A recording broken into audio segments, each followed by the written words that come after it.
السلام عليكم ورحمة الله وبركاته.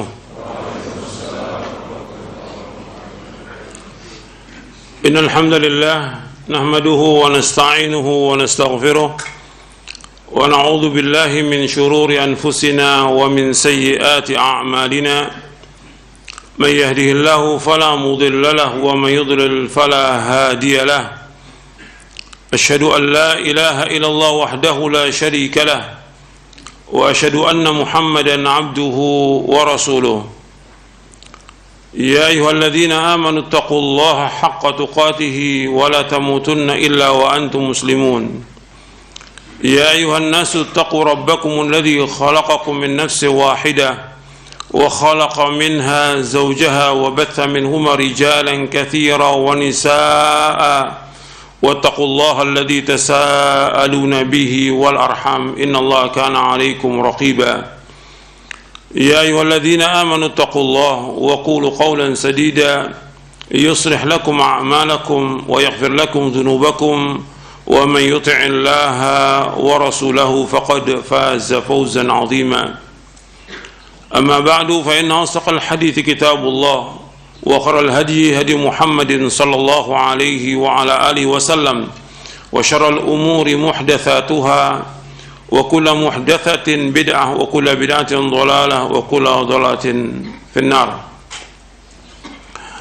Ayolah ikhwah, azakumullah, kepada jamaah yang hadir, ikhwan dan akhwat yang mudah-mudahan dirahmati oleh Allah Ta'ala, dan kepada seluruh kaum muslimin dan muslimat yang mendengarkan kajian ini yang mudah-mudahan dirahmati oleh Allah Subhanahu wa taala. Alhamdulillah, kita bersyukur kepada Allah atas segala nikmat yang Allah karuniakan kepada kita, nikmat Islam, nikmat iman, nikmat sehat, nikmat afiat, nikmat dijauhkan oleh Allah dari berbagai macam malapetaka. Dan kita bersyukur kepada Allah Subhanahu wa taala diberikan hidayah di atas Islam dan sunnah. Ini nikmat yang paling besar dari semua nikmat yang ada. Kalau nikmat hidayah di atas Islam dan sunnah merupakan nikmat yang paling besar, maka kita wajib belajar Al-Quran wa sunnah ala fahmi salaf sampai kita diwafatkan oleh Allah Subhanahu wa ta'ala, dan terus belajar dan terus menuntut ilmu. Siapa aja, apakah dia orang awam, apakah dia penuntut ilmu, apakah dia sebagai seorang ustadz, seorang da'i, wajib talabul ilmi. Seluruhnya wajib untuk talabul ilmi dan terus belajar sampai dia memahami Al-Quran wa sunnah ala fahmi salaf, kemudian dia mengamalkannya dengan ikhlas dan ittiba. Karena tujuan dari kita nuntut ilmu untuk diamalkan, bukan buat koleksi ilmu, bukan. Itu datang dari tempat yang jauh, bukan sekedar untuk mencatat, tapi bagaimana kita berusaha dengan kita nuntut ilmu, bertambah rasa takut kita kepada Allah Subhanahu wa ta'ala. Sebab al-ilmu khasyatullah, ilmu itu takut kepada Allah. Jadi kita berusaha bagaimana dengan nuntut ilmu bertambah takut kita kepada Allah Subhanahu wa ta'ala. Tambah kita berhati-hati dalam hidup ini, tidak melanggar syariat. Kita berusaha bagaimana menegakkan syariat, bagaimana kita melaksanakan perintah Allah, perintah Rasulnya Sallallahu Alaihi Wasallam, menjauhkan larangannya. Dan itu harus kita usahakan terus menerus sampai kita diwafatkan oleh Allah Subhanahu wa ta'ala. Itu tujuan dari nuntut ilmu, bukan sekedar untuk ya berbangga-bangga gitu, atau ya banyaknya kajian, bukan. Tapi bagaimana kita memahami Al-Quran wa sunnah ala fahmi salaf, dan kemudian kita berusaha untuk mengamalkannya dengan ikhlas dan ittiba. Karena kita mengharapkan dari amal-amal kita agar amal kita diterima oleh Allah Ta'ala. Betapa banyak orang yang beramal nggak diterima oleh Allah karena faktor apa? Riya, sum'ah, atau faktor-faktor yang lain yang membuat amalnya tidak diterima oleh Allah Subhanahu wa ta'ala. Dan ini kerugian. Jadi ikhwan fillah, azakumullah, niat kita nuntut ilmu itu harus ikhlas karena Allah dan terus menerus, dan kita bersungguh-sungguh dalam talabul ilmi. Nggak bisa kita main-main. Ini agama ini agama keseriusan. Nggak bisa kita nuntut ilmu digabungkan dengan main-main, nggak bisa. Kalau antum mau ada waktunya main, silakan main, tapi jangan kaitkan dengan ilmu. Jangan nuntut ilmu sambil jalan-jalan, nuntut ilmu sambil main motor, nuntut ilmu sambil main bola. Ada ceramahnya sedikit sebelum main bola. Ini antum main-main ini dengan agama ini. Ini agama keseriusan, mengajak manusia ke sorga, bukan main-main agama ini. Maka Nabi SAW bersabda SAW, ihris ala ma yanfa'uka wasta'in billah wala ta'jaz. Berkemauan keraslah kepada apa yang bermanfaat bagi kamu, minta tolong kepada Allah, jangan lemah. Artinya kesungguhan agama ini, nggak main-main agama ini. Sekarang udah mulai dicampur aduk dengan permainan. Kalau antum mau main boleh, tapi jangan kaitkan dengan kajian, dengan segala macam, sehingga orang awam melihat, oh kajian itu main-main, yang namanya dakwah ya main-main. Ini kan menghinakan agama, meremehkan agama. Agama ini keseriusan.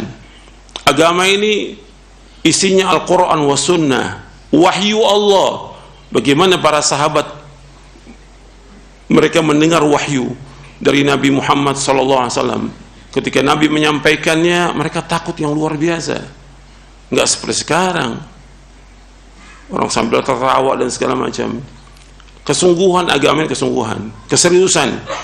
Karena yang kita tuju adalah sorga, bukan main-main. Ikhwan fillah, azakumullah. Pada pekan yang lalu saya menjelaskan penjelasan Al-Imam Ibnul Qayyim dari kitabnya Al-Fawaid.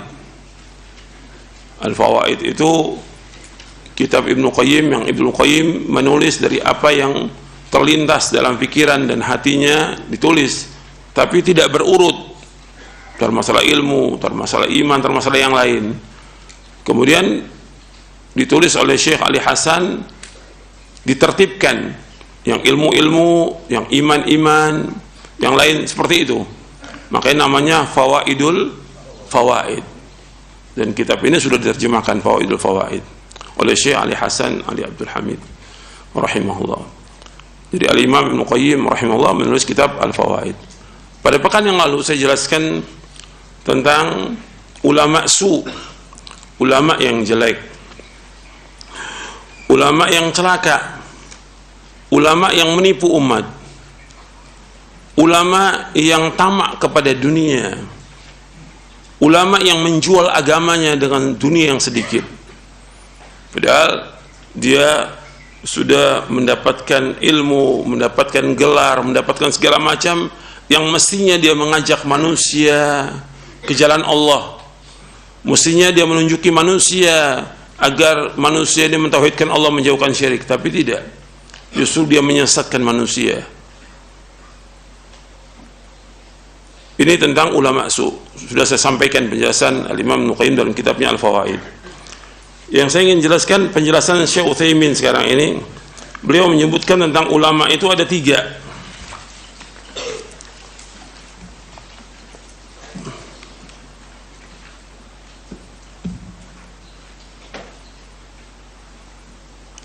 Syekh Utsaimin menjelaskan bahwa ulama itu ada 3. Al-ulama thalathatu aqsam, alimu daulah wa alimu ummah wa alimu millah. Jadi ulama itu ada 3. Yang pertama alim daulah, ulamanya negara. Alim ummah, ulama yang ngikuti kemauannya umat.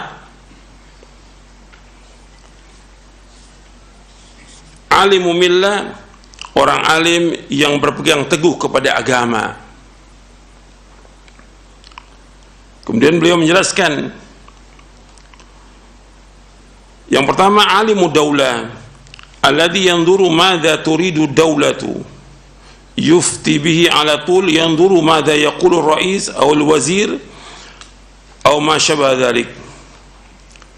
Ma ahallahu ar-rais fa huwa halal wa ma harrama fa huwa haram. Hada alimud daulah.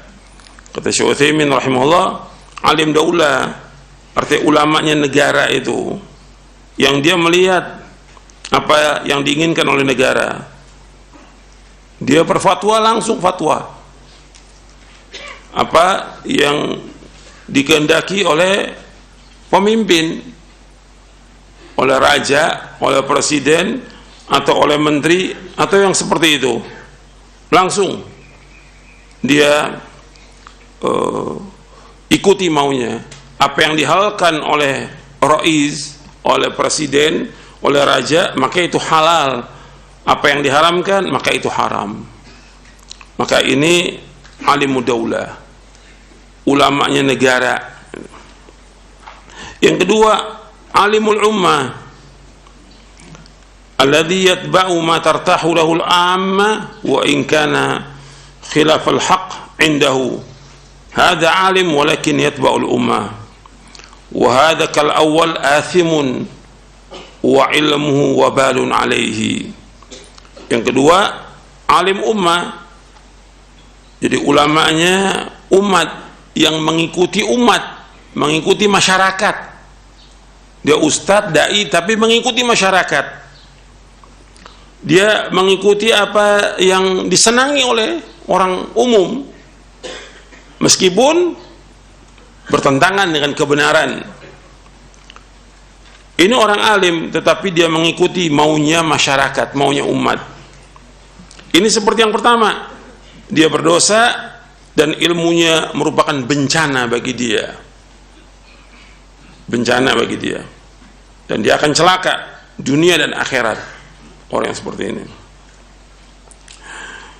Yang ketiga, wa amma alimul millah la yubali bid-daulah wala bil 'ammah, yufti bima dalla alaihi al-kitab was sunnatu, sakhitan nasu amradu, wa hadha huwa al-alimul haqiqi, wa hadha huwa al-alimur rabbani.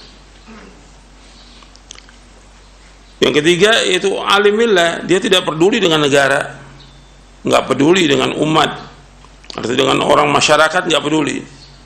Dia berfatwa dengan apa yang ditunjukkan oleh Al-Quran dan Sunnah. Orang itu mau murka atau orang itu mau redho, dia nggak peduli. Ini orang yang alim yang hakiki. Ini orang yang alim yang rabbani.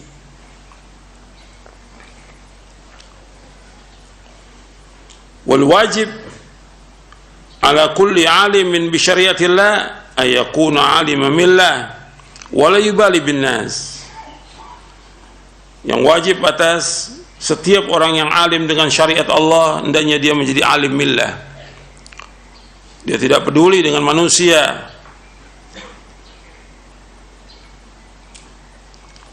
Huwa wa sawfa yakhruju min ad-dunya bi kafanihi wa hanutihi faqat wan nasu la yughnuna anhu syai'. Orang yang alim millah ini, dia akan keluar dari dunia ini dengan kafannya, dengan kafannya saja.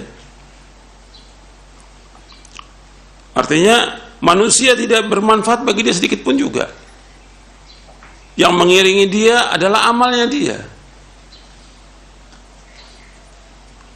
Dan nanti mereka akan berlepas diri semuanya, seperti Allah berfirman dalam surah Al-Baqarah di ayat 166, "Idz tabarra'a alladziina tubi'u minal ladziina taba'u wa ra'ul 'adzab." Ingatlah tatkala orang-orang yang diikuti itu berlepas diri dari orang-orang yang mengikutinya dan mereka melihat azab. Semua berlepas diri. Antara alim dengan pengikutnya akan berlepas diri pada hari kiamat, karena masing-masing bertanggung jawab tentang apa yang diamalkan masing-masing. Begitu juga orang-orang yang mengikuti penguasa atau mengikuti tokoh-tokoh yang sesat, nanti semuanya akan berlepas diri di hari kiamat, seperti Allah sebutkan dalam surah Al-Ahzab di ayat 67, wa qalu rabbana inna ata'na sadatana wa kubara'ana fa'adalluna as-sabila. Mereka berkata, wahai Rabb kami, sungguhnya kami mentaati pemimpin-pemimpin kami, tokoh-tokoh kami, pembesar-pembesar kami, mereka menyesatkan kami dari Allah. Semua berlepas diri dari kiamat. Dalam surah Al-Ahzab ayat 67. Kata Syekh Utsaimin rahimahullah, kata beliau, hatta law kana alimu umma wa hadiya 'inda al-'amma fa hadha yazul fi mautihi yazulu kullu syai'. Sampai dia alim yang mengikuti umat, mengikuti masyarakat, dia mendapatkan apa yang dia kehendaki dari masyarakat itu. Kan masyarakat ingin ini, dia ikuti, maka diberikan oleh masyarakat berbagai macam kekayaan sudah, sebagaimana alim daulah diberikan oleh penguasa fasilitas. Tapi ini semuanya yazul, akan hilang semuanya. Ketika dia mati, semuanya, segala sesuatu akan hilang. Lakin idza kana alim millah rafa'allahu dzikrah fid dunya wa ba'da mamatihi wa hasala fi ilmihi al-barakah.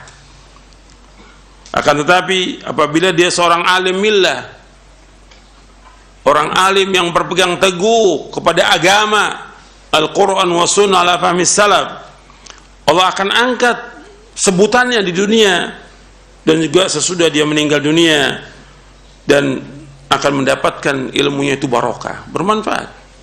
Dan itu terbukti dari zaman dahulu sampai hari ini. Orang-orang yang betul-betul dia berdakwah karena Allah, yang dia menyampaikan ilmu karena Allah, yang dia berfatwa karena Allah, dia meninggal barokah ilmunya, manfaat betul. Ya, contohnya yang berkata ini Syekh Utsaimin rahimahullah, terbukti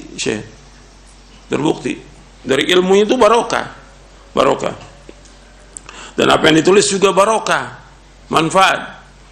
Dan semua orang menyebutkan, juga seperti Syekh Albani, Syekh bin Bas, dan yang lainnya rahimahumullah. Belum lagi ulama yang terdahulu, lebih lagi sudah manfaat ilmunya. Jadi mereka sebagai orang alim millah, seorang alim agama, bukan alim daulah, bukan alim ummah, bukan.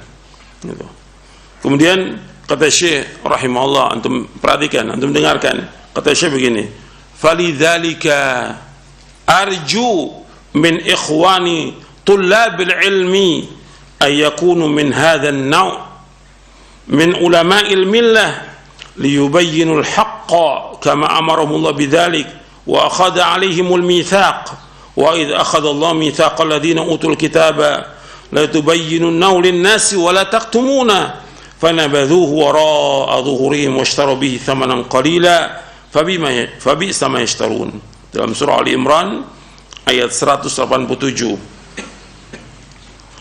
Oleh karena itu saya berharap kepada saudara-saudaraku penuntut-penuntut ilmu, hendaknya mereka menjadi yang seperti ini, menjadi alim millah, menjadi ulama millah, agar mereka menjelaskan kepada manusia kebenaran sebagaimana diperintahkan oleh Allah. Demikian, dan Allah telah mengambil janji atas mereka.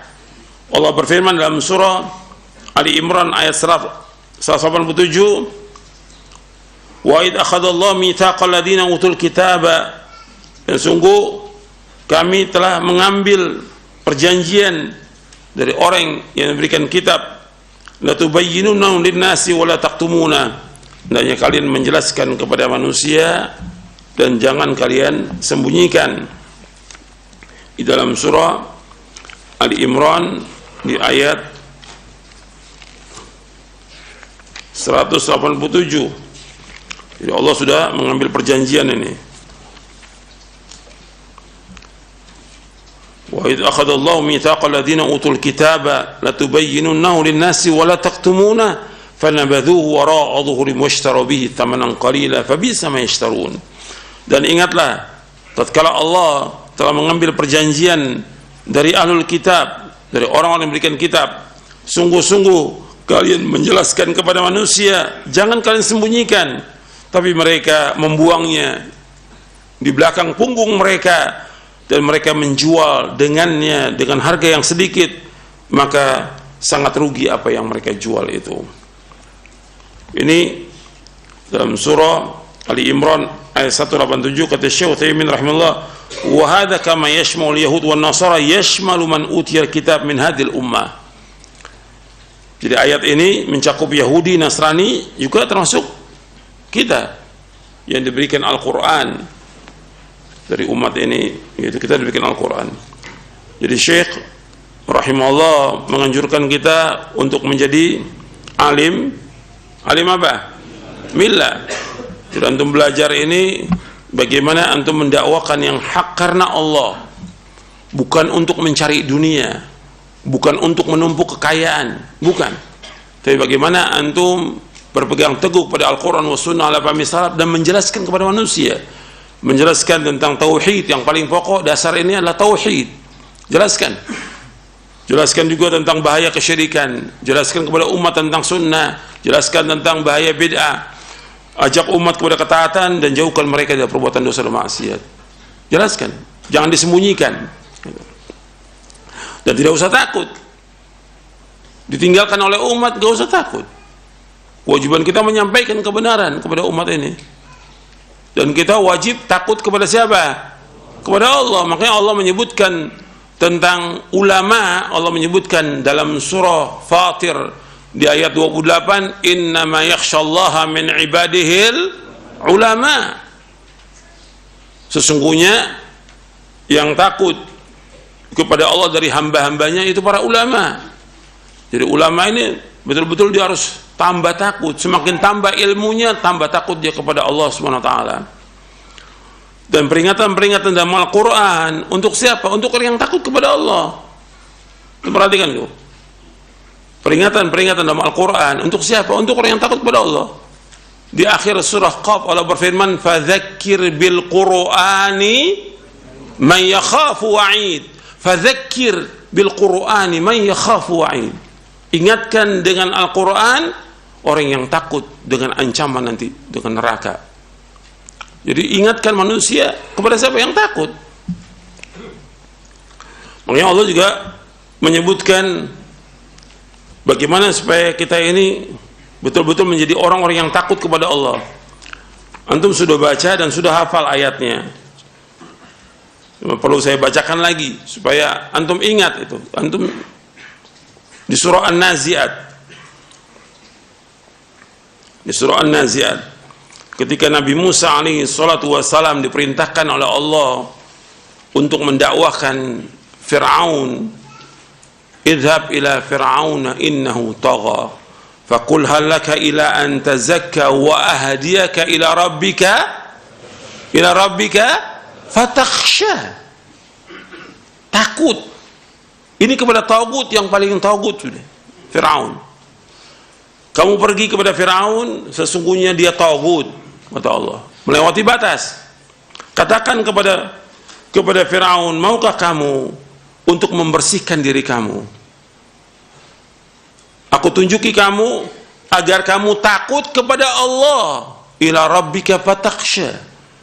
Jadi Anda perhatikan bahwa dakwah ini mengajak orang agar takut dia kepada Allah, agar takut dia kepada neraka. Takut gitu. Bukan takut kepada kehidupan, bukan takut kepada penyakit, bukan takut kepada wabah. Takut kepada Allah dan takut kepada neraka. Makanya di akhir-akhir ayat itu Allah menyebutkan, ketika menyebutkan tentang as-sa'ah, kiamat, di surah Naziat, yas'alunaka 'anis sa'ati ayyana mursaha fima anta min dzikraha ila rabbika muntahaha innama anta mundiru man yakhshaha innama anta mundiru man yakhshaha. Allah menyebutkan dengan takut di sini. Mereka bertanya kepadamu tentang kapan kiamat datangnya, bagaimana tentang sebutannya, dan kepada Allah berakhirnya manusia. Semua akan kembali kepada Allah. Makanya kita menyebutkan inna lillahi wa inna ilaihi raji'un. Kita milik Allah dan kita akan kembali kepada Allah. Allah menyebutkan innama anta mundziru man yakhsha. Sungguhnya engkau pengancam orang yang takut kepada kiamat, yang takut kepada neraka, yang takut kepada hari akhirat. Kamu mengancam orang yang takut. Jadi Allah menyebutkan semua dengan kalimat-kalimat seperti ini. Fadzakir bil Qur'ani man yakhafu wa'id. Ingatkan manusia yang takut kepada ancaman. Jadi takut.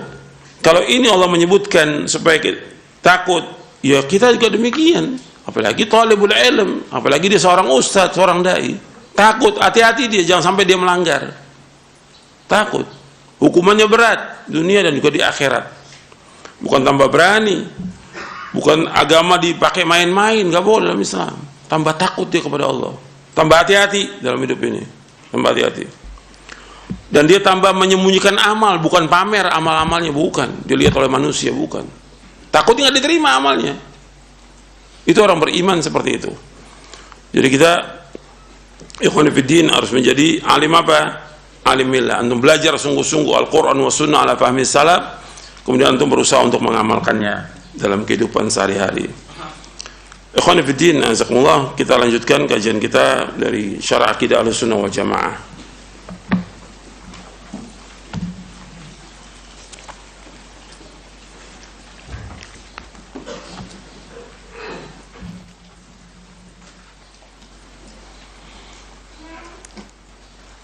Kita masuk poin ke-47.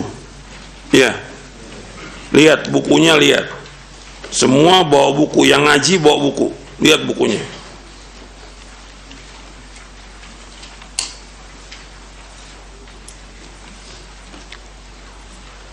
Kita masuk ke poin ke-47, berhukum dengan apa yang diturunkan oleh Allah Subhanahu wa ta'ala.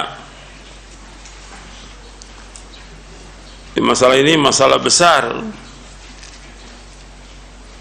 dan timbulnya Khawarij ya karena masalah ini. Khawarij karena masalah hukum ini, yang dia mengatakan kepada Ali bin Abi Thalib radhiyallahu an, inil hukmu illa lillah, sungguhnya hukum itu milik Allah. Kata Ali radhiyallahu an, kalimatu haqqin urida biha batil, kalimat yang hak tapi yang dikehendaki kebatilan. Karena mereka Khawarij mengkafirkan para penguasa yang tidak berhukum dengan hukum Allah. Dan ini fitnah, namanya fitnah takfir. Dan kita sudah bahas tentang takfir di poin yang ke-43. Kita sudah pernah bahas itu tentang takfir. Ini masalah-masalah besar, ini masalah hukum ini. Kita wajib untuk menegakkan hukum Islam, betul. Tapi tentunya ada penjelasan para ulama yang kita harus perhatikan dengan dasar Al-Quran wa Sunnah ala fahmi salaf, yang kita wajib hati-hati. Karena di sini timbulnya Khawarij karena berkaitan masalah hukum dan mengkafirkan penguasa. Yang dikafirkan Khalifatul Rashid Ali bin Abi Thalib radhiyallahu anhu wa arda, sampai ujungnya mereka membunuh Ali. Yang Ali sudah memerangi mereka, membunuh mereka, dan sebagian kabur, sampai akhirnya tetap aja mereka membunuh Ali. Jadi ini fitnah yang besar, ini masalah berhukum dengan apa yang diturunkan Allah, dan ini berkaitan dengan fitnah at-takfir, berkaitan dengan fitnah at-takfir. Fitnah kafir mengkafirkan, kelompoknya takfiri, ya dari sini mereka mengkafirkan penguasa, kemudian mereka juga mengkafirkan orang-orang yang berbuat dosa besar, kemudian mereka mengatakan bahwa orang yang berbuat dosa besar kekal dalam neraka, tidak mendapatkan syafaat, dan yang lainnya. Ini kesesatan mereka. Jadi ini masalah hukum, masalah besar yang kita hati-hati. Maka dibahas dalam masalah akidah oleh para ulama. Ahlussunnah adalah orang yang sangat mendambakan terlaksananya hukum Islam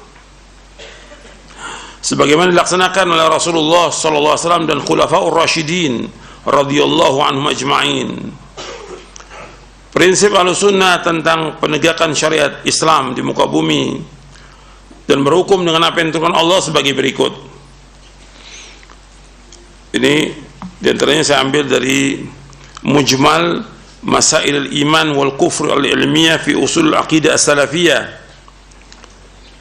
Ini artinya secara global, mujmal ini ringkasan aja, mujmal masail al-iman wal kufr al-ilmiyah fi usul al-aqidah as-salafiyah, yang ditulis oleh 6 masyayikh, yang ditulis oleh Muhammad bin Musa al-Nasr rahimahullah, Husain bin Auda al-Awaisha, Ali bin Hasan al-Halabi al-Athari rahimahullah, Basim bin Faisal al-Jawabira, Salim bin Ita al-Hilali, dan Masyhur bin Hasan al-Salman. Ini 6 masyayikh menulis kitab ini, Mujmal Masail. Ini bukunya tipis, tapi yang nulis 6 masyayikh ini. Jadi betul-betul sudah diringkas dari kitab-kitab yang besar tentang masalah ini. Dan ini saya ambil dari buku ini, tentang berhukum dengan apa yang diturunkan oleh Allah Subhanahu wa ta'ala. Saya ambil dari buku ini dan juga beberapa kitab yang lain. Jadi al-hukmu bima anzalallah, tentang hukum, berhukum dengan hukum Allah. Yang pertama kita bahas berhukum dengan apa yang diturunkan oleh Allah Subhanahu wa ta'ala dengan pemahaman yang luas adalah kewajiban umat Islam, baik secara individu ataupun kelompok, baik ia seorang penguasa maupun rakyat jelata, karena setiap mereka adalah pemimpin dan bertanggung jawab atas apa yang mereka pimpin. Adapun pelaksanaan hak-hak syar'i yang berkaitan dengan had, qisas, ta'zir dan lainnya, yang berhak melaksanakannya adalah ulul amri, pemerintah. Nabi bersabda SAW, di sini nggak ada, di sini nggak bawakan, kullukum ra'in wa kullukum mas'ulun an ra'iyatih, wal amiru ra'in wal rajulu ra'in ala ahli baitihi, wal mar'atu ra'iyatun ala baiti zawjiha wa waladihi, fa kullukum ra'in wa kullukum mas'ulun an ra'iyatih. Nabi bersabda SAW, setiap kalian adalah pemimpin dan setiap kalian akan ditanya tentang kepemimpinannya. Seorang amir, seorang penguasa adalah pemimpin dan dia akan ditanya tentang pimpinannya. Seorang laki-laki, dia memimpin rumah tangganya dan dia akan ditanya tentang pimpinannya. Seorang wanita memimpin dalam rumah tangga suaminya dan juga anak-anaknya, artinya dia wajib untuk mengurus rumah tangganya. Setiap kalian adalah pemimpin dan setiap kalian akan ditanya tentang pimpinannya. Hadis ini sahih, diriwayatkan Imam Bukhari, Muslim, Ahmad, dari sahabat Ibnu Umar radhiyallahu anhu. Artinya berhukum dengan hukum Allah ini secara luas wajib atas umat Islam, baik secara individu ataupun kelompok, baik ia seorang penguasa maupun rakyat. Jadi ini wajib dilaksanakan. Jadi selama ini ketika berbicara tentang hukum Allah, yang ditujukan kepada siapa? Yang ditujukan kepada siapa? Penguasa. Seolah yang wajib melaksanakan hukum Islam penguasa aja, kita tidak. Padahal kita juga wajib melaksanakan. Seperti kita wajib melaksanakan hukum yang pertama, apa yang wajib tegakkan? Hukum yang pertama apa? Jangan diam. Hukum yang pertama apa yang tegakkan? Tauhid. Allah berfirman dalam surah Yusuf, innal hukmu illa lillah amara alla ta'budu illa iya. Hukum itu milik Allah, tidak boleh kalian beribadah melainkan hanya kepada Allah. Setiap individu wajib nggak ini melaksanakan? Wajib. Bukan hanya penguasa. Kita wajib menegakkan tauhid. Wajib juga kita tegakkan untuk istri kita tauhid, anak kita bagaimana mereka mentauhidkan Allah, menjauhkan syirik. Nggak boleh pergi ke dukun-dukun, nggak boleh mereka percaya kepada jimat-jimat dan yang lainnya. Wajib tegakkan ini. Ini kewajiban siapa? Setiap individu, baik dia sebagai penguasa maupun sebagai rakyat. Jadi ini harus diperhatikan. Sholat yang 5 waktu wajib dilaksanakan semuanya, individu, masyarakat dan juga penguasa. Jadi semuanya itu wajib dilaksanakan. Karena selama ini kalau udah bicara tentang hukum Islam itu menegakkan hukum, selalu tangannya menuju ke mana? Penguasa. Soalnya dia tidak wajib melaksanakan hukum Islam, penguasa aja. Padahal kadang-kadang juga wajib tegakkan hukum Islam, wajib tegakkan, yang menyuruh tegakkan nggak sholat.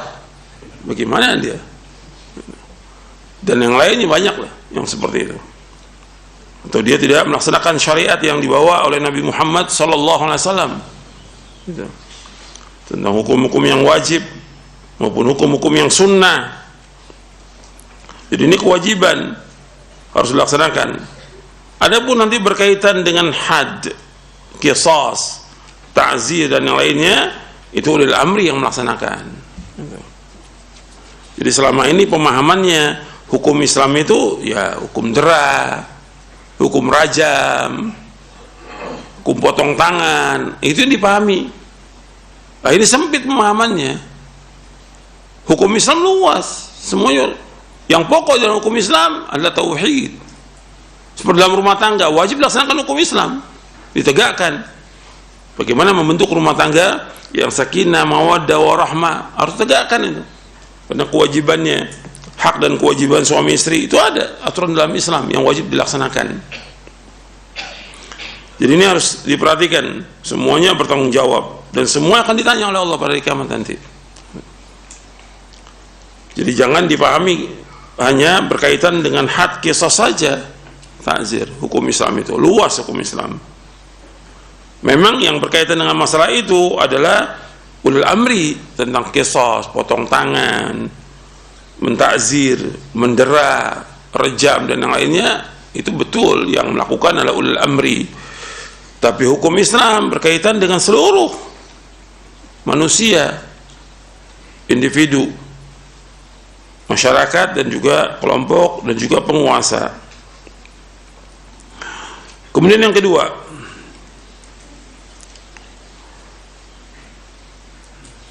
antum perhatikan bahwa berhukum dengan hukum Islam ini semuanya maslahat, karena Islam datang membawa kepada maslahat dan menolak mafsadah Islam itu.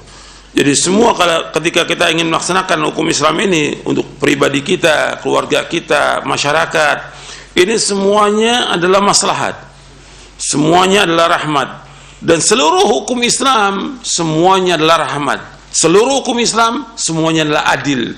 Seluruh hukum Islam semuanya membawa kepada keselamatan. Seluruh hukum Islam membawa kepada kebahagiaan. Itu harus ingat. Nggak ada hukum Islam kejam, nggak ada. Karena nabinya diutus oleh Allah sebagai apa? Rahmat. Wa ma arsalnaka illa rahmatan lil alamin. Kami tidak utus engkau Muhammad melainkan sebagai rahmat bagi sekalian alam. Enggak mungkin hukum Islam kejam, tidak mungkin, mustahil.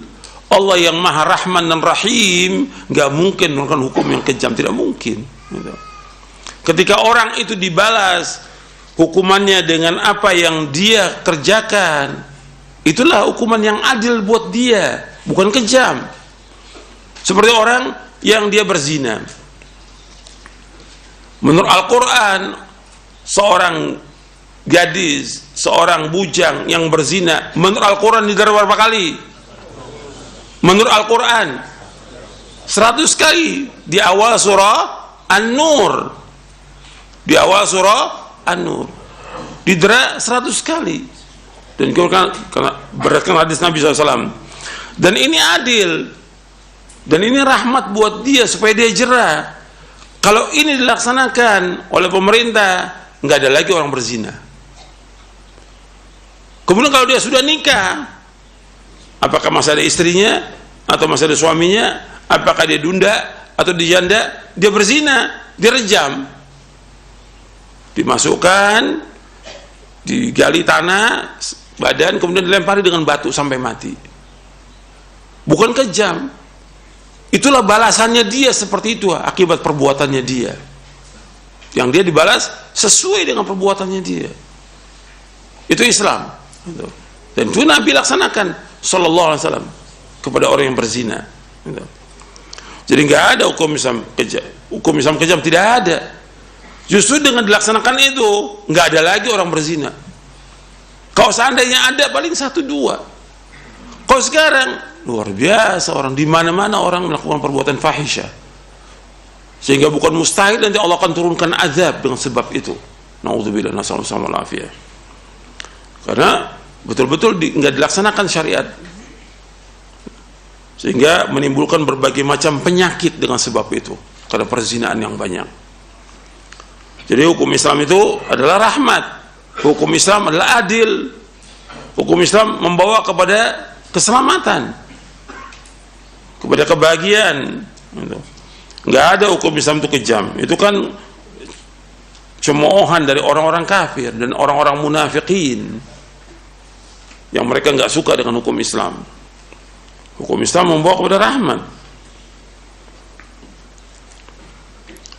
Yang kedua, berhukum dengan apa yang ditentukan oleh Allah meliputi segala hal yang sempurna. Berhukum dengan apa yang ditentukan oleh Allah meliputi segala hal dengan sempurna, termasuk dalamnya masalah-masalah umat secara keseluruhan dalam bidang akidah, dakwah, pendidikan, moral, ekonomi, politik, hubungan sosial, dan lain sebagainya. Jadi berhukum dengan apa yang ditentukan Allah meliputi segala hal dengan sempurna, termasuk masalah umat. Ini semua diatur dalam Islam, lengkap, sempurna agama Islam ini. Ya Allah berfirman, al-yauma akmaltu lakum dinakum wa atmamtu alaikum ni'mati wa raditu lakumul islama dina. Sempurna agama Islam ini, udah mengatur semuanya. Dalam al-aqidah itu yang pokok sudah dalam Al-Quran. Allah mengingatkan manusia untuk mentauhidkan Allah, karena Allah menciptakan mereka untuk apa? Ibadah. Wa ma khalaqul jinna wal insa illa liya'budun. Jadi aku ciptakan jin dan manusia untuk beribadah kepadaku. Beribadah kepada Allah artinya apa? Mentauhidkan Allah. Dan itu harus terus didakwakan. Jadi tentang akidah ini masalah yang penting, tentang tauhid. Ini penting. Bagaimana umat ini memahami tentang akidah yang benar.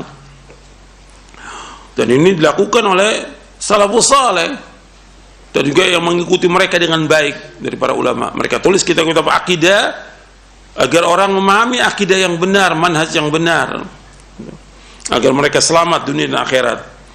Karena yang sesat banyak. Ketika Nabi menyebutkan tentang firqah-firqah dalam umat Islam, ada berapa Nabi sebutkan? Sataftariqu ummati ala 73 firqah kulluha finnar illa wahida. Umatku akan berpecah menjadi 73 golongan, 72 masuk neraka, 1 yang masuk surga. Berarti yang membawa kepada kesesatan sedikit atau banyak? Banyak. Kelompok-kelompok, firqah-firqah, golongan-golongan, aliran-aliran, pemahaman-pemahaman yang membawa manusia ke neraka banyak, sesuai dengan nas hadis ini gitu. Tapi yang selamat itu hanya sedikit, cuma 1 yang disebutkan, al-firqatun najiyah, yaitu orang mengikuti Rasulullah SAW dan para sahabatnya. Ma'ana alaihil yauma wa ashabi, orang mengikuti aku dan para sahabatku. Nah ini harus tegak, ini akidah ini, dan ini belum tegak. Makanya setelah masalah akidah ini tentang rububiyah, uluhiyah, asma wa sifat harus terus disampaikan. Makanya yang kedua saya sebutkan dakwah. Maka harus didukung dengan dakwah. Jadi para dai dia harus mendakwakan dakwah apa? Tauhid. Ketika dia tidak mendakwakan dakwah tauhid, dia menyimpang. Menyimpang dari apa? Dari jalan siratal mustaqim. Menyimpang dari manhajnya para anbiya war rusul alaihi wassalatu wassalam. Allah berfirman dalam surah An-Nahl ayat 36, "Wa laqad ba'atsna fi kulli ummatin rasulan an i'budullaha wajtanibut taghut. Faminhum man hadallahu wa minhum man haqqat alaihi ad-dhalalah fasiru fil ardi fanzuru kaifa kana aqibatul mukadzibin." Dan sungguh kami telah utus pada setiap umat seorang rasul. Setiap rasul dakwanya an i'budullah, enggak akan beribadahnya kepada Allah, mentauhidkan Allah. Wajtanibut taghut, dan jauhkan taghut. Taghut artinya apa-apa yang disembah selain Allah, kullu ma'ubida min dunillah, apa yang disembah selain Allah, jauhkan semuanya. Di antara mereka yang dapat hidayah, di antara mereka ada yang tetap dalam kesesatan, maka berjalanlah di muka bumi dan lihatlah akibat orang-orang yang mendustakan. Artinya semua nabi, semua rasul alaihi wassalatu wassalam, mereka mendakwakan dakwah apa? Tauhid. Ketika orang itu dakwanya tidak memulai dakwah dengan tauhid, dia menyimpang. Menyimpang dari apa? Menyimpang dari manhajnya para anbiya wa rasul alaihi wassalatu wassalam. Menyimpang dari manhajnya Nabi Muhammad SAW. Menyimpang dari manhajnya para sahabat. Menyimpang mereka. Dan kalau udah menyimpang, lama-kelamaan ya sesat. Makanya untuk perhatikan dakwah ini, dakwah tauhid. Ini harus dilaksanakan. Seorang dai dia harus berhukum dengan hukum Allah. Apa yang Allah perintahkan dalam Al-Quran? Mendakwakan dakwah tauhid. Wajib dilaksanakan. Gitu. Bukan memulai dakwah dengan masalah yang lain, bukan. Memulai dakwah dengan tauhid. Nggak ada, kata Al-Imam Ibnu Qayyim, nggak ada para anbiya wa rasul memulai dakwah dengan yang lain. Semua memulai dakwahnya dengan tauhid dan mengakhiri dakwahnya dengan tauhid. Gitu. Dan ini harus terus, nggak boleh berhenti.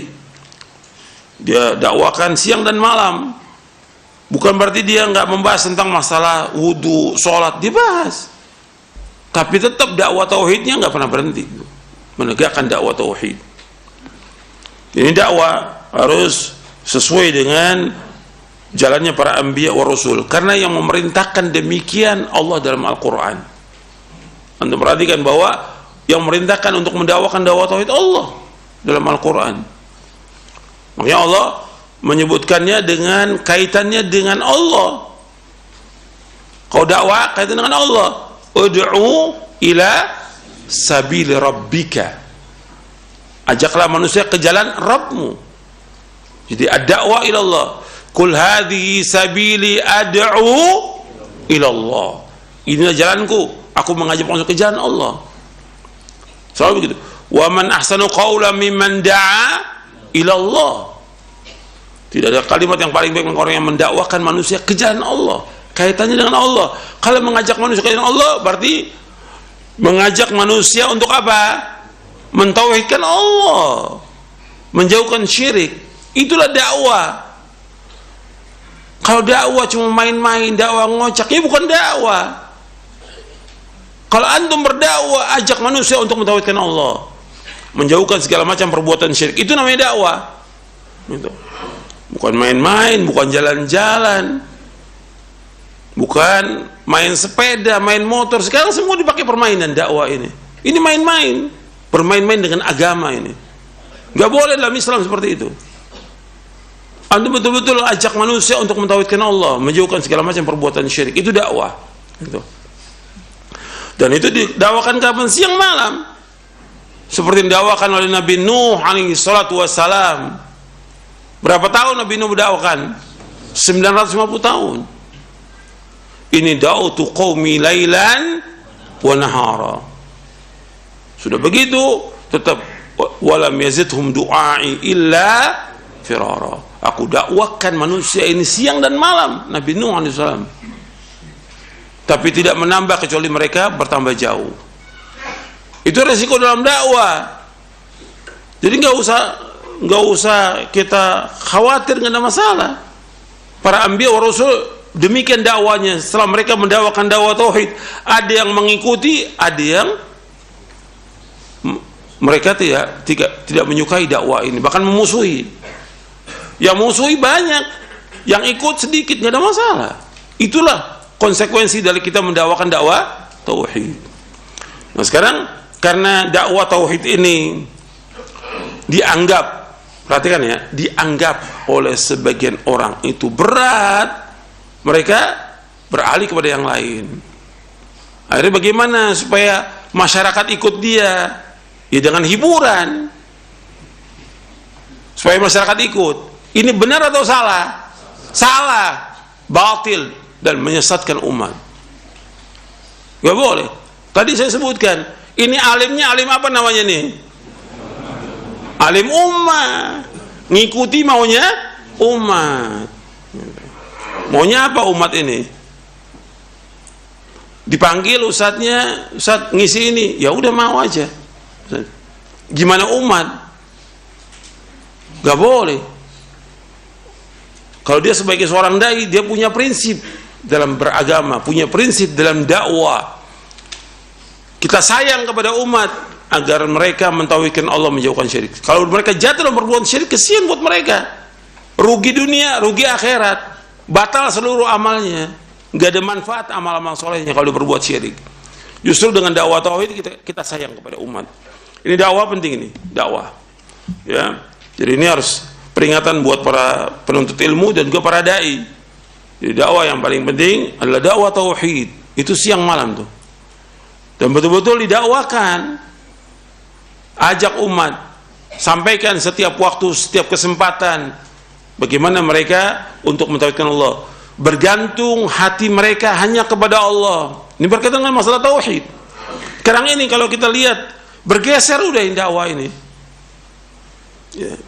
Saya agak panjang ini ngomong karena kenyataan seolah-olah kita ini jauh dari pemahaman yang benar, dari pemahaman salaf. Padahal dia ngaku salaf. Sekarang dakwah ini kayaknya kalau setiap dakwah itu mesti ada apa? Sekarang ini. Sekarang apa? Donasi. Donasi. Dakwah habis ceramah bawahnya donasi. Ini dakwah ceramah. Ini tidak bagus dalam Islam. Ini merusak jati diri kita, merusak kehormatan diri kita, merusak nama dakwah salaf, rusak nama dakwah ini. Apa kalau kita nggak ada yang nyumbang, kita nggak bakal hidup, nggak bakal jalan dakwah ini. Dulu dakwah nggak ada orang nyumbang, jalan dakwah ini. Dulu zamannya salafus soleh, jalan dakwah. Mereka berkorban dengan dirinya dan hartanya untuk berjuang menegakkan agama ini. Kalau sekarang enggak, semuanya harus dengan uang dan minta lagi sama orang lain. Kayaknya menghinakan diri pada manusia. Nggak boleh dalam Islam. Dan banyak hadis berkaitan dengan masalah hukum minta-minta itu hukumnya haram dalam Islam. Alasannya ini kan buat dakwah. Apa ada begitu? Ketika para imam itu, mau Imam Ahmad mau dakwah nih, sumbangan ini mau dakwah. La haula wa enggak ada salafus saleh. Dia berjuang dengan dirinya, dengan hartanya untuk menegakkan agama ini. Dan Allah menyebutkan dalam Al-Qur'an demikian. Jihadnya dengan bi amwalikum wa anfusikum, dengan harta kamu dan diri kamu. Jangan dibalik. Bi amwalihim li anfusikum, dengan harta mereka untuk diri kamu. Jangan. Bi amwalikum wa anfusikum, dengan harta kamu dan diri kamu menegakkan dakwah ini.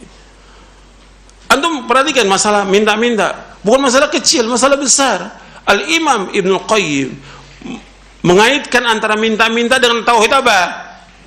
Rububiyah. Jadi orang yang minta-minta itu, kata Ibnu Qayyim, dia tidak bertauhid. Tidak bertauhid, tidak mentauhidkan rububiyah Allah. Enggak yakin dia. Kalau Allah yang menciptakan kita, pasti enggak Allah berikan rezeki? Pasti. Allah Khalik, Allah Razik, pasti gitu. Kenapa mengharap dari manusia? Kenapa? Banyak yang ngaji, habis ngaji minta-minta sama manusia. Di mana akhlak antum? Di mana tauhid antum? Antum nggak punya akhlak, nggak punya adab, nggak bertauhid kepada Allah. Ini kaitan rububiyah. Orang-orang musyrik nggak mau minta pada orang lain. Musyrik. Gitu. Kok sekarang katanya ngaji minta-minta pada manusia, mengharap sesuatu dari manusia? Nggak boleh dalam Islam. Makanya ketika orang minta-minta, yang rusak itu 3. Yang pertama, dia merusak dirinya, menghinakan dirinya kepada manusia. Kita wajib menghinakan diri kita kepada siapa? Kepada Allah Rabbul Alamin, Rabbul Izzah. Kita menghinakan diri kita kepada Rabbul Izzah, bukan kepada manusia. Jangan minta dan berharap pada manusia. Maka kata Nabi, wa'lam anna syarafal mu'min qiyamu bil lail wa izzahu istighna'un nas. Ketahuilah, kemuliaan seorang mukmin izzahnya, harga dirinya dengan dia sholat malam dan tidak mengharapkan sesuatu dari manusia. Itu baru dia mulia. Tidak mengharap dari manusia, tidak. Yang kedua, dia merusak apa? Merusak orang lain, mengganggu orang lain. Orang lain juga nggak mau diminta. Hatta ada orang paling kaya di muka bumi ini nggak mau diminta. Yang senang diminta siapa? Satu, hanya Allah. Makanya maka Nabi bersabda, "Malam yas'alillaha yaghdab alaih." Barang siapa yang tidak minta kepada Allah, Allah murka. Maka Nabi mengajarkan kepada Ibnu Abbas apa? "Idza sa'alta fas'alillah wa idza sta'anta fasta'in billah." Apabila engkau minta, minta hanya kepada Allah. Apabila engkau minta tolong kepada Allah. Ini tauhid ini. Ini dakwah, mengajak orang tauhid, bukan minta-minta. Sekarang apa aja minta-minta semuanya. Pengajian minta-minta. Baru ceramah sedikit 10 menit donasi. La haula wala quwwata. Kayak kita hidup untuk seperti itu. Antum nggak punya harga diri, nggak punya izzah, nggak punya kehormatan, nggak punya. Ini menjelekkan nama dakwah. Nggak ada para ulama salah minta-minta para manusia, nggak ada. Bahkan Rasulullah SAW mengambil perjanjian dengan para sahabat apa? Jangan kalian minta-minta. Baiat Rasul dengan para sahabat, baiatnya apa? Jangan kalian minta-minta kepada manusia. Itu baiatnya Rasul kepada sahabat. Nggak ada seorang sahabat minta kepada orang lain, nggak ada. Hatta lapar sampai pingsan Abu Hurairah nggak minta pada manusia. Sekarang semua minta, serba minta kepada manusia. Nggak boleh dalam Islam. Ini merusak tauhid, merusak tauhid. Kata kita wajib menegakkan hukum Islam, tegakkan hukum Islam untuk diri kita dulu. Jangan minta dan mengharap pada manusia. Dakwah jangan mengharap dari manusia. Ini enggak, semuanya minta-minta dan berlomba-lomba untuk minta-minta. Sudah minta nggak dapat, tulis lagi, salurkan riba Anda ke rekening. Riba, la haula wala quwata illa billah. Lah antum ini gimana ngajak orang untuk makan riba? Ada nggak seperti itu? Ada, saya pernah baca kok berapa pondok minta riba pada manusia. La haula wala quwata billah. Enggak yakin dia kepada Allah Taala. Allah yang memberikan rezeki yang halal kepada kita. Kalau antum enggak sanggup, jangan bangun pondok, jangan. Jangan takalluf. Ini kan takalluf. Sudah ada kayak sekarang udah ada televisi, ada radio atau dua. Sekarang semua pengen dirikan. Bahkan di pondok pengen dirikan. Ini akalnya waras apa enggak waras ini? Coba antum, pondok butuh untuk pendidikan. Antum harus korbankan waktu antum dan juga tenaga antum bagaimana mendidik anak-anak di pondok ini. Sekarang enggak, sibuk ustadznya. Cari apa? Cari duit, cari dana. Untuk apa? Untuk televisi, untuk ini. Bukan enggak boleh, tapi antum lihat tuh kesanggupan antum. Uang yang antum masuk ini kan kebutuhannya besar.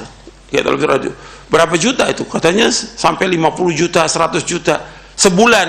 Ya asal buat guru-guru kan. Kalau akalnya waras, asal guru-guru dong biar sejahtera. Yang gak punya rumah jadi punya rumah. Kan begitu. Yang kontrak ditambahin kontrakannya supaya mereka aman. Tenang juga ngajarnya. Dan yang lainnya. Enggak, sekarang semuanya minta-minta. Dan ini kesian. Dan juga kesian seperti yang tadi. Yang kedua tadi apa? Kepada orang-orang kaya itu. Sekarang ada satu minta-minta pondok ini.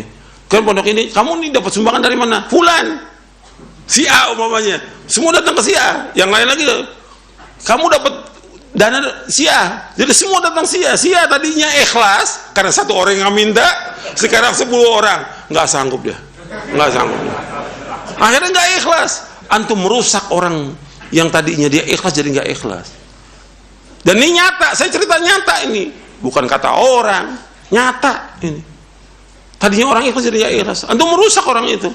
Akhirnya lama kelamaan, saya nggak mau ikut salaf deh. Minta duit dulu. Loh ini ada. Saya nggak mau. Saya keluar aja dari salaf. Saya dimintain duit terus. Na'udzubillah nasallallahu alaihi wasallam. Ini terjadi, bukannya kata orang lagi, terjadi.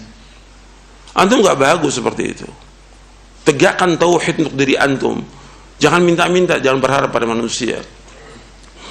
Jadi disebarkan kemana-mana. Apa aja, ada masalah dikit, minta-minta. Ada masalah dakwah, minta-minta. Ya terus hidupnya seperti itu.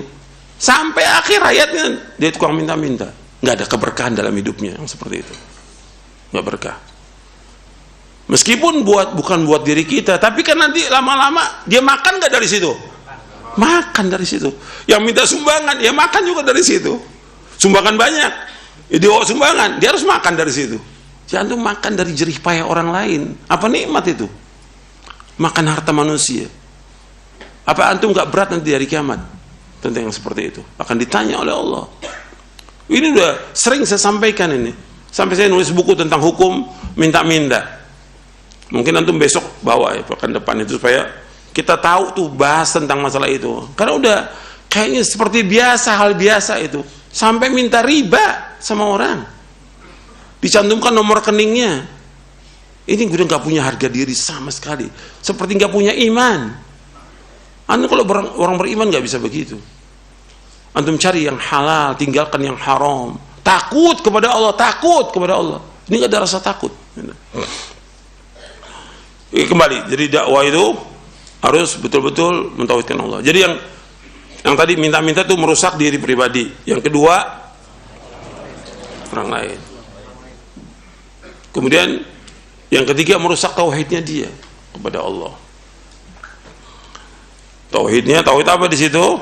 Rububiyah. Itu Imam Ibnu Qayyim bawakan dalam kitabnya Madarijus Salikin. Madarijus Salikin.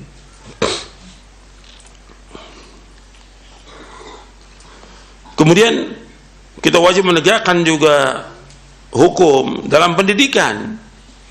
Pendidikan juga harus betul-betul tujuannya mentauhidkan Allah.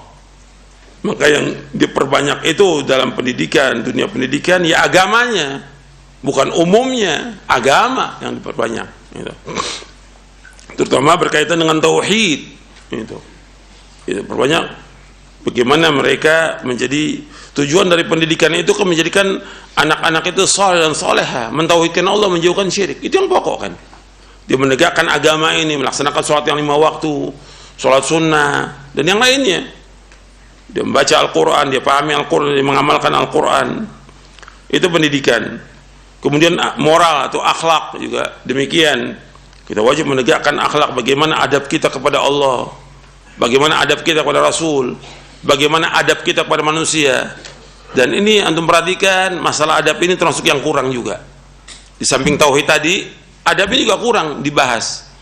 Ini banyak yang udah ngaji nggak punya adab, banyak nggak punya adab, nggak punya adab kepada gurunya, nggak punya adab kepada orang tuanya, nggak punya adab kepada gurunya, nggak punya adab dia kepada suaminya, nggak punya adab kepada tetangganya, banyak nggak punya adab.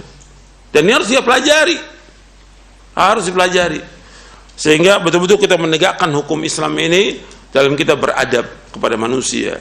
Karena banyak yang nggak punya adab, dan Nabi banyak SAW menyebutkan tentang adab ini yang berkaitan dengan hubungan antara manusia dengan manusia. Sampai Nabi menyebutkan dengan kalimat wallahi la yu'min, wallahi la yu'min, wallahi la yu'min, demi Allah tidak beriman. Siapa nggak beriman? Yaitu orang yang dia mengganggu tetangganya. Nabi mengatakan tidak beriman 3 kali. Mengganggu tetangganya. Ini kan nggak boleh kita mengganggu tetangga dalam Islam. Atau termasuk juga yang nggak beriman, dia kenyang, tetangganya lapar. Kan harus perhatikan tetangga itu.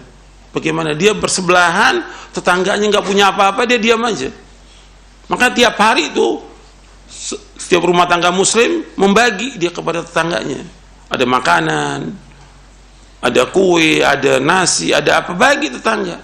Nabi yang suruh SAW, dan itu banyak hadisnya tentang berkaitan masalah ini. Ini adab kepada manusia. Gitu.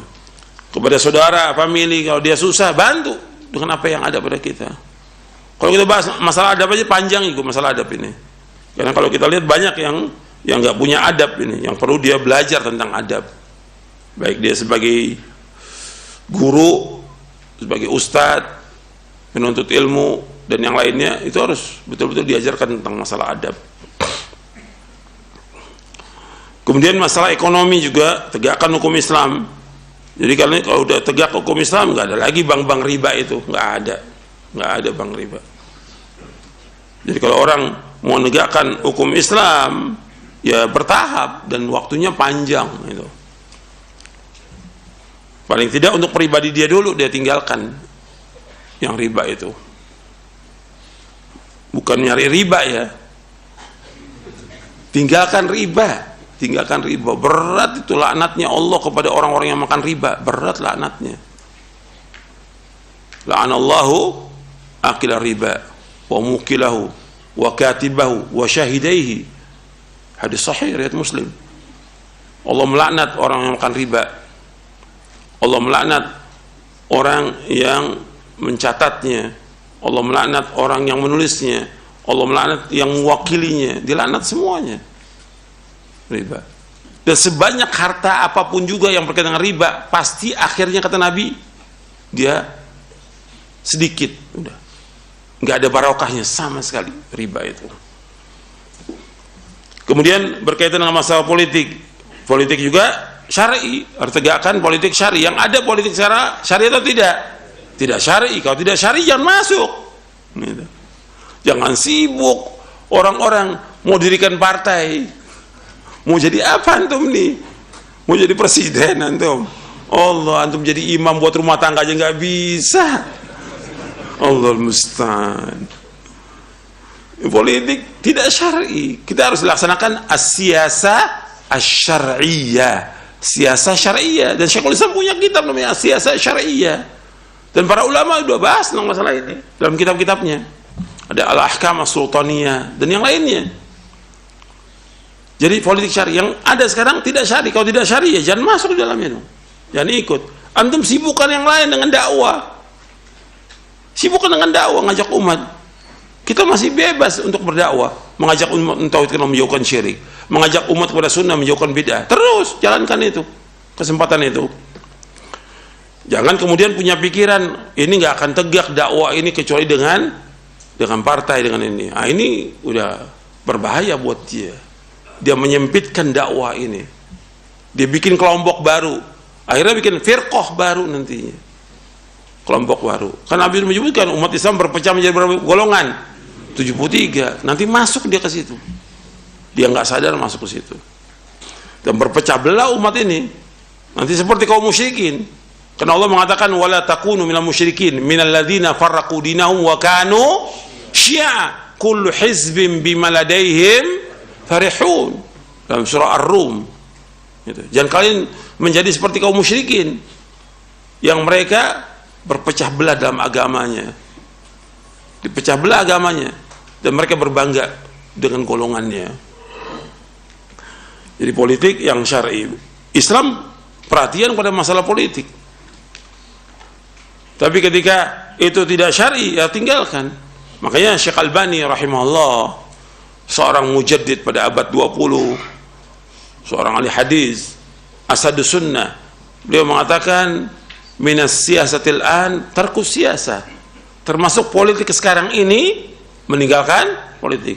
Artinya termasuk politik syar'i meninggalkan politik yang tidak syar'i. Itu nasihat dari ulama.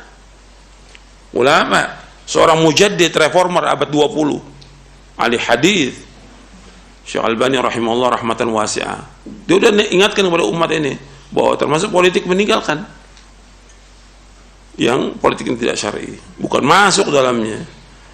Karena tidak syar'i. Kemudian hubungan sosial, kemasyarakatan dan lain sebagainya ini harus ditegakkan. Ini hubungan sosial kemasyarakatan itu tegakkan. Bagaimana hubungan kita dengan masyarakat. Dan ini nas-nasnya ada dalam Al-Quran dan juga dalam hadis Nabi yang sahih. Ini panjang ini. Bagaimana kita berhubungan dengan manusia, berakhlak yang mulia kepada mereka. Sebab Nabi bersabda, wa khaliqin nasa bi khuluqin hasan. Bergaulah kalian dengan manusia. Nabi nggak sebut dengan mukmin, muslim enggak. Wa khaliqin nas. Bergaulah dengan manusia, dengan semua manusia. Bi khuluqin hasan, dengan akhlak yang mulia. Jadi Nabi di awalnya bersabda, ittaqillaha haitsu ma kunta wa atbi'is sayyi'atal hasanata tamwa wa khaliqin nasa bi khuluqin hasan. Bertakwalah kamu kepada Allah di mana kamu berada. Iringilah perbuatan yang jelek dengan perbuatan yang baik. Niscaya perbuatan baik akan menghapuskan perbuatan yang jelek.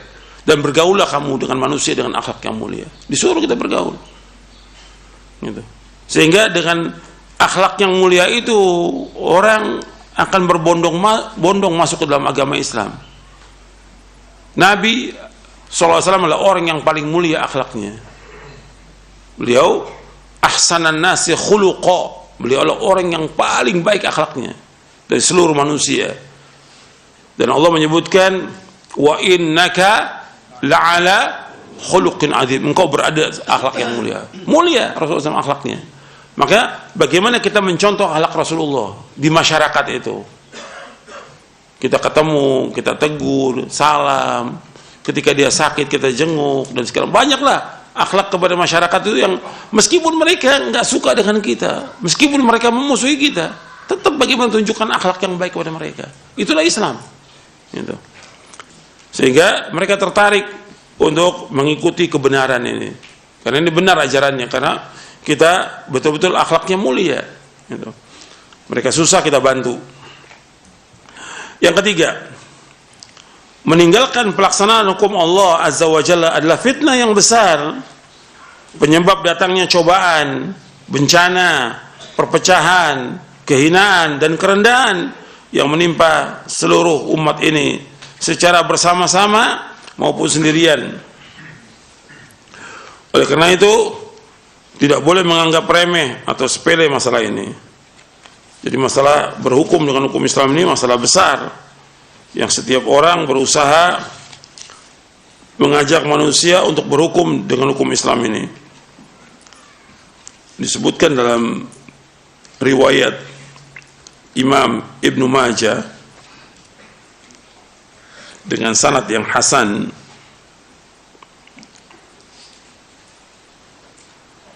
dari sahabat Abdullah bin Umar bin Khattab. Rasulullah SAW menasihati para sahabat, kata Nabi SAW, ya ma'syaral muhajirin, khamsun idza btulitum bihinna wa a'udzu billahi an tudrikuhun, lam tadhhar al-fahishatu fi qaumin hatta yu'linu biha illa fasha fihim at-ta'un wal awja' allati lam takun madat fi aslafihim.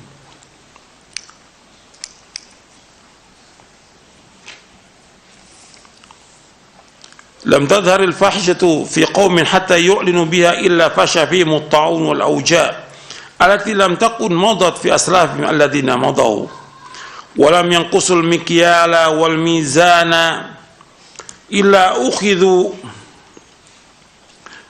بالسنين وشدة المؤنة وجور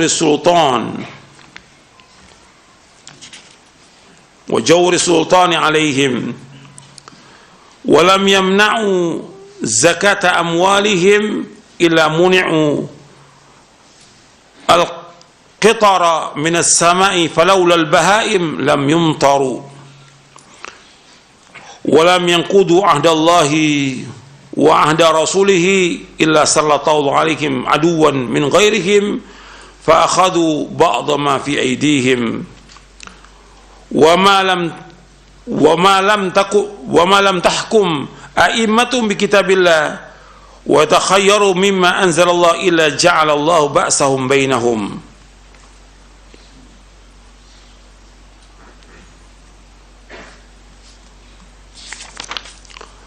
Dalam riwayat Ibnu Majah dari sahabat Abdullah bin Umar bin Khattab radhiyallahu an, aqbala aina Rasulullah biwajhi faqal, Rasul menghadap kepada kami dan beliau bersabda, ya ma'syaral muhajirin, wahai orang-orang muhajirin, khamsun, ada 5 perkara, idza btulitum bihinna, apabila kalian terkena musibah 5 perkara ini, dan aku berlindung pada Allah agar jangan kalian mengalami keadaan seperti ini. Yang pertama, lam tadhharil fahishatu fi qaumin, tidaklah tampak al-fahisha, kekejian, arti perzinaan, homo, liwat, lesbi dan yang lainnya pada satu kaum yang mereka terang-terangan melakukannya.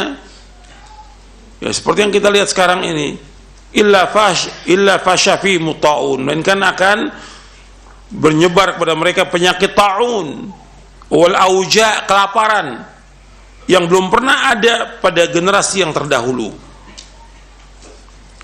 Yang kedua, walam yanqusul mikyala wal mizana illa ukhidhu bis-sinina wa shiddatil mu'na wa jawri sultani alaihim. Tidaklah mereka mengurangi takaran dan timbangan, melainkan mereka akan dihukum oleh Allah dengan paceklik yang berkepanjangan dan sedikitnya makanan dan kezaliman penguasa. Yang ketiga, tidaklah mereka menahan zakat harta mereka, artinya mereka tidak mengeluarkan zakat mereka, melainkan tertahan mereka tidak akan turun hujan dari langit.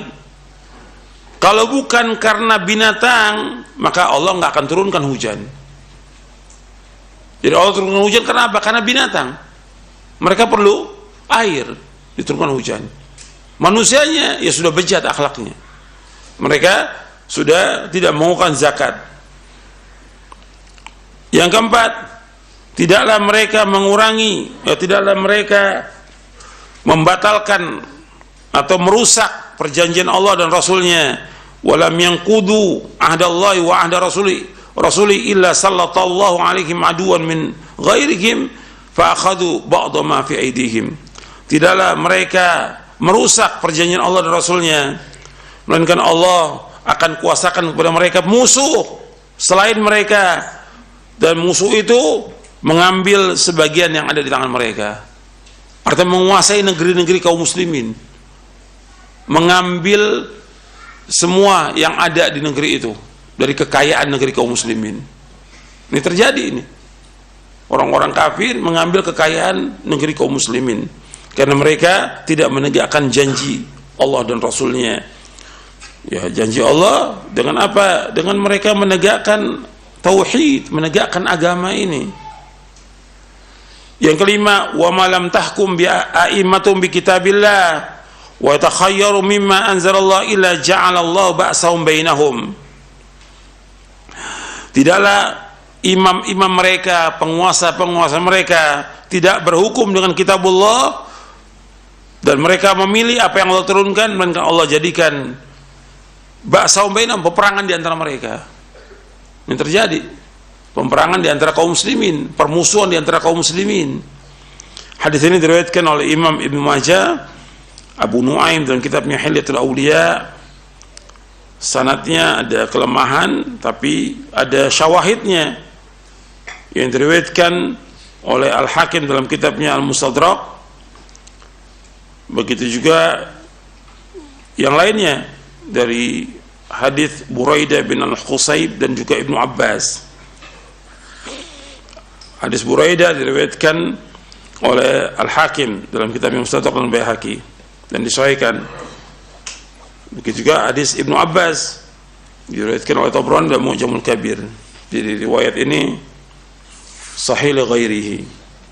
Jadi kalau imam-imam itu, pemimpin tidak berhukum dengan hukum Allah, maka akan terjadi permusuhan di antara umat Islam. Jadi meninggalkan pelaksanaan hukum Allah, fitnah yang besar, penyebab datangnya cobaan, bencana, perpecahan, kehinaan, kerendahan menimpa seluruh umat ini secara bersama-sama maupun sendiri. Oleh karena itu tidak boleh menganggap remeh dan sepele tentang masalah ini. Mudah-mudahan bermanfaat. Wassallallahu Nabi Muhammadin sallallahu alaihi wasallam, subhanallahi wa bihamdik, asyhadu an la ilaha illa anta astaghfiruka wa atubu ilaik. Assalamualaikum warahmatullahi wabarakatuh.